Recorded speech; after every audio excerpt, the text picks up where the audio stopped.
On December 11, 1978, one of the most audacious heists in history took place at JFK International Airport in New York City. A small group of thieves executed an almost perfect crime and walked away with $6 million in cash and jewelry. While the actual robbery went off without a hitch, it was after the crime that things fell apart and eventually left a trail of bodies strewn across New York. Learn more about the 1978 Lufthansa heist, how they pulled it off, and its bloody results on this episode of Everything Everywhere Daily.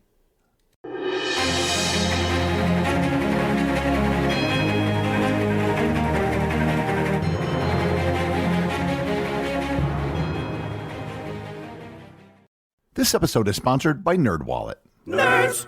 When it comes to general knowledge and history, you know I've got you covered. But who do you turn to when you need smart financial decisions? If your answer is NerdWallet, then you're absolutely right. And if it's not, let me change your mind. The nerds at NerdWallet have spent thousands of hours researching and reviewing over 1,300 financial products. And they have the tools you need to make smarter financial decisions. Looking for a credit card? Go beyond the basic comparisons, filter for features that matter to you, and read in-depth reviews. Ready to choose a high-yield savings account? Get access to exclusive deals and compare rates, bonuses, and more. House hunting? View today's top mortgage rates for your home sweet home. Make the Nerds your go-to resource for smart financial decisions. Head to nerdwallet.com/learn more. NerdWallet. Finance smarter. Disclosure. NerdWallet Compare Incorporated, NMLS 1617539. What do Mattel, Banana Republic, ButcherBox, and Glossier all have in common? They power their businesses with Shopify. Shopify is the most innovative and scaled commerce platform on the planet that also happens to have the best converting checkout on the planet. And that's no industry secret. That's Shopify. Learn more at shopify.com/enterprise. When you watch a heist movie, it usually involves some criminal mastermind who assembles a crew for some highly planned and elaborate caper. And that makes for great entertainment, but these sorts of heists almost never happen in real life, and if they're attempted, they almost always fail. This episode is about just such a caper that was actually pulled off. Sort of. Technically, the case remains unsolved. In actuality, we know almost everything about it, including all the players and how they did it. The story begins with an employee who worked for Lufthansa Cargo at John F. Kennedy International Airport in New York, Louis Werner. Werner is not the central character of the story, but everything does start with him. Werner had a serious gambling problem and owed $20,000 to his bookie. He thought he could get out of debt by telling his bookie about an opportunity at the airport. So he told his bookie, Marty Krugman, who also happened to own a wig shop, about the millions of dollars in cash and jewels carried by Lufthansa Cargo that came through the airport. The money was part of foreign exchange transactions from U.S. military personnel and tourists who were in West Germany. Krugman then passed this information on to a mid-level gangster and drug dealer by the name of Henry Hill.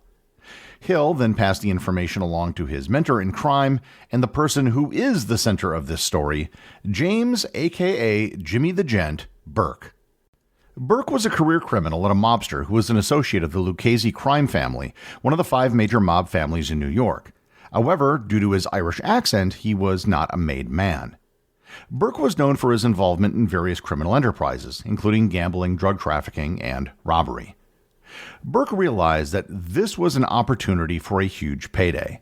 There were millions of dollars in untraceable cash and jewels, and they were lightly guarded considering the value of everything. Burke and his crew had a history of knocking off trucks that were leaving the airport. Burke got approval for the heist from the Lucchese capo, Paul Vario. Vario, who had just lost a huge sum of money in a failed cocaine deal, was happy to give his assent. Burke, Hill, Krugman, Werner, and others began planning the heist at Robert's Lounge, a bar that was owned by Burke in the Ozone Park neighborhood of Queens.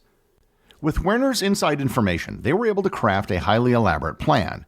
And in fact, the only reason the plan was able to be put together was because of the information provided by Werner. Werner knew exactly how the security systems worked, who could open the locks, what time shipments arrived, where to park, and how the staff was trained to react to a theft. Burke and his crew had detailed floor plans of the warehouse and knew exactly where everything would be when it arrived. As they were creating the plan, Burke also assembled a crew. The group included Tommy DeSimone, Angelo Sapi, Louis Sephora, Joseph Civitello Sr., Tony Rodriguez, Joseph Costa, Joe Mannery, and Robert McMahon, all of whom were members of the Lucchese crime family. In addition to them was Paolo Licastri, a representative of the Gambino crime family, as well as Burke's son Frank, and a friend of his, Parnell Stacks Edwards, who was to be the driver. Everyone involved was scheduled to receive a cut of between $10,000 and $50,000 each, based on an initial $2 million take. Werner, the inside man, was scheduled to receive a flat 10% of the total. Once the plan was in place, it was just a matter of waiting for word on when a shipment would be arriving at JFK. That happened on Saturday, December 9th, 1978. Werner told Burke that a large shipment of cash had arrived at the airport and would be in the warehouse all weekend, waiting to be picked up and taken to a bank via armored truck on Monday morning. At 3:12 a.m. on Monday, December 11th, a Ford Ecoline 150 van pulled up to the gate at the Lufthansa cargo facility. 6 men wearing ski masks and gloves cut the lock with a pair of bolt cutters, and they emerged from the van. The masked men went about methodically executing their plan. They entered the outside door of the building with a key that Werner had given them. All of the staff on duty at the time were forced at gunpoint into the lunchroom where they were told to lie on the ground. The key to getting access to the warehouse, and really to the entire heist, was getting past a set of double-locked doors. One of the 2 doors had to be locked at all times, and the only person who could open them was the shift manager. Rudy Eyrich, the night shift manager on duty, was tricked into coming down, where he was then forced at gunpoint to open the doors and deactivate the alarm system. Once inside, they went about finding exactly which containers had the items that they were looking for. They removed 40 15-pound cartons of cash and jewels and put them into the van. The Lufthansa staff was told to wait 15 minutes before calling the police, which they honored down to the minute. 2 of the masked men drove away in the van, and the others got into a Buick. The total time of the robbery was 64 minutes. No one was seriously harmed, and no shots were fired. The total take ended up being far larger than expected. There was $5 million in cash and $875,000 in jewelry. Adjusted for inflation, it would be worth more than $23 million today. The crew met at an auto repair shop in Brooklyn where they changed cars and left. It was, in many ways, a perfect crime. They quickly and efficiently pulled off one of the largest robberies in U.S. history. As soon as the police arrived, they quickly figured out that it had to have been an inside job. The robbers knew exactly what to do, where to go, and how long it would take. But there were no fingerprints, and no one saw the faces of the perpetrators. While the crime was almost perfect, the aftermath most certainly was not. The first mistake took place a few days after the heist. Stacks Edwards was assigned the task of getting rid of the van. Specifically, he was told to take the van to a junkyard in New Jersey where the van would be destroyed along with any evidence. The junkyard just happened to be owned by mobster and later mob boss John Gotti. However, Edwards never did that. He drove the van to his girlfriend's apartment, drank, consumed drugs, and forgot all about the van. And this wouldn't have been so bad except for the fact that he had parked it in a no parking zone next to a fire hydrant. The van, which fit the description from the heist, was one of the only pieces of evidence that the police had to go on. From the van, the FBI quickly identified Burke and his associates as the prime suspects because of Edwards' association with Robert's Lounge. While Burke was the prime suspect, they didn't have the evidence to make an arrest. It was at this point paranoia began to set in. Burke was concerned that people would talk and the authorities would find the needed evidence. This was when the bodies started to pile up. The first victim was Stacks Edwards. His screw-up with the getaway van was the biggest loose end, so DeSimone and Sape were ordered to kill him before he could talk. On December 18th, a week after the robbery, he was found, shot 5 times in the head. Over the next 7 months, there were 9 more murders of people who were part of or tangential to the robbery. Martin Krugman, the bookie and wig shop owner, disappeared on January 6th. He began loudly demanding money, and Burke was concerned that he would go to the FBI. It's believed he was murdered and his body dismembered. His remains were never found.